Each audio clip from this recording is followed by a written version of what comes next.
Hello friends, আমি সুনন্দা আর আমার একটা নতুন ব্লগে তোমাদের সবাইকে স্বাগত। সকালবেলায় ঘুম থেকে উঠেছি, আজকেও ভোর 5টা থেকে উঠে যত এঁঠো বাসন টাসন ছিল সব একদম পরিষ্কার করে নিয়েছি। আর এই যে চা করছি দুজনের জন্য, যেহেতু প্রচণ্ড বৃষ্টি পড়ছে। আর এই ভয়েস ওভারটা দিচ্ছি, তোমরা তো বুঝতেই পারছো বৃষ্টিটা কী পরিমাণে পড়ছে। তো এই যে দেখো, তোমাদেরকে একটু দেখিয়েই দিই।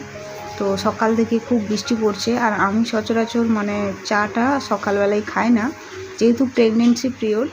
তো আজকে বৃষ্টির জন্য ভাবলাম একটু চা খাই। তো এই যে চা, আর কালকের একটা রুটি ছিল, আর দুটো টোস্ট বিস্কুট, এই দিয়ে আজকে সকালের ব্রেকফাস্টটা দুজনে মিলে সেরে নেব। আর তারপরে রান্নার কাজে চলে এলাম। আর এই যে সবজি কাটছি, সবজি বলতে হচ্ছে করলা, অনেক দিন আগেই নিয়ে এসছে, প্রায় 4-5 দিন আগেই। তো নষ্ট হয়ে যাবে, তো ভাবলাম যে ওটার একটু ভাজা করে নেব। আর আমি করলাটা সচরাচর ভাজা না করে একটু সেদ্ধ করে নিয়ে তারপরে রসুন দিয়ে সেটাকে ভাজা ভাজা করি, সেটা কিন্তু খেতে খুব টেস্ট লাগে। তোমরা কারা কারা খাও জানি না, সে করে একবার দেখতে পারো।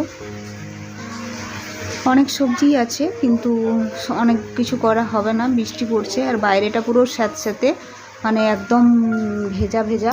তো ভাবলাম যে এরকম অবস্থায় বেশি কিছু রান্না করব না। আর ভয়েস ওভারটা দিচ্ছি, প্রচণ্ড বৃষ্টি পড়ছে, জানি না তোমরা শুনতে পাচ্ছ কি না। আর এই যে করলাগুলো একটু ভালো করে ধুয়ে নেব। তো ধুয়ে তারপরে এই যে সেদ্ধ করে নিয়েছিলাম, আর সেদ্ধ করে নিয়ে এই যে রসুন দিয়ে করে ভেজে নিচ্ছি। আমি তেল আর রসুন ফোড়ন দিয়ে তারপরে সেদ্ধ করলাটা একটু ভেজে নিই, তাহলে তেতোটা একটু কম লাগে আর খেতেও কিন্তু বেশ ভালো লাগে।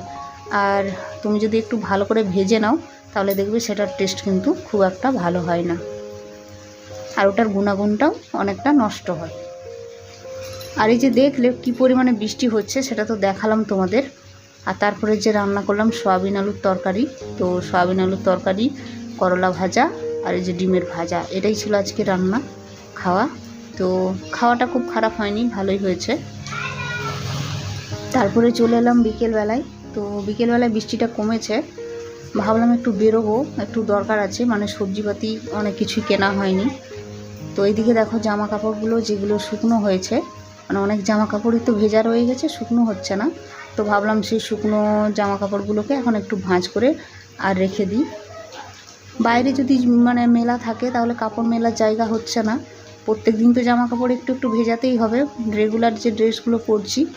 তো বাইরের যে শুকনো জামাগুলো সেগুলো না তুলে নিলে সেগুলো আর জায়গা থাকবে না। তো এই যে নাইটিগুলোকে ভাঁজ করে নিচ্ছি, এগুলোকে ভাঁজ করে রেখে দেব। আর সত্যি কথা বলতে এখন নাইটি শুকনো একদমই হতে চাইছে না, আর যার জন্য এই যে ড্রেসটা পরেছি, এটা একটা নতুন ড্রেস, এটা বের করেছি। কারণ এত নাইটি ভিজাতে থাকলে অবস্থা খারাপ হয়ে যাবে নাইটি শুকনো না হলে। অবশ্য আমার নাইটি আছে অনেকগুলো, কিন্তু তাতেও এই বর্ষাকালে জামা কাপড় যেন অনেক কিছু বেরিয়ে যায়, অনেক জামা কাপড় হয়ে যায়, কারণ একটা শুকনো হয় একটা শুকনো হয় না। তো ভেজা জামা কাপড় আবার পরে থাকলে, হালকা ভেজা থাকলেও সেটা আবার শরীরের জন্য ক্ষতিকর। তো আজকে হচ্ছে মঙ্গলবার। তো এই মঙ্গলবারে আমরা ভেবেছিলাম যে একটু বেরোবো। তো বেরোবো বলতে একটু কাজ ছিল, কিন্তু বৃষ্টির জন্য সে কাজটা হলো না। তো ভাবলাম আজকে বাড়ি থেকে যখন বেরোনোই যাচ্ছে না, তো রাত্রেবেলা একটু রান্নাবান্না একটু অন্যরকম করব। আর কিছু রান্নাবান্না করতেও ইচ্ছে করছে না, বাইরেটা পুরো স্যাঁতস্যাঁতে। তো এই যে তারপরে আমার হাজব্যান্ড হচ্ছে সিঙ্গাড়া আর মিষ্টি নিয়ে এসেছিলো। তো ভাবলাম সিঙ্গাড়াটা খালি পেটে খেয়ে নিলে এক্ষুনি গ্যাস হয়ে যাবে, তো তার জন্য একটু মুড়ি দিয়ে খেলাম। তারপরে চলে এলাম রাত্রেবেলা রান্নার কাজে। আর রাত্রেবেলায় রান্নায় আজকে বেশি কিছু করব না, সেটা হচ্ছে খিচুড়ি করে দেবো ভাবলাম, ডাল চাল আলু সবজি দিয়ে বসিয়ে দেবো। আর একটু বেরিয়েছিলাম, ড্রেসটাও দেখো চেঞ্জ করিনি, তো রান্নাতে চলে এসেছি, একটু দেরি হয়ে গেছিলো। তো প্রেসার কুকারে ওখানে বসিয়ে দিয়েছি ডাল চাল সবজিগুলো, আর এপাশে হচ্ছে মশলাটা করে নিচ্ছি।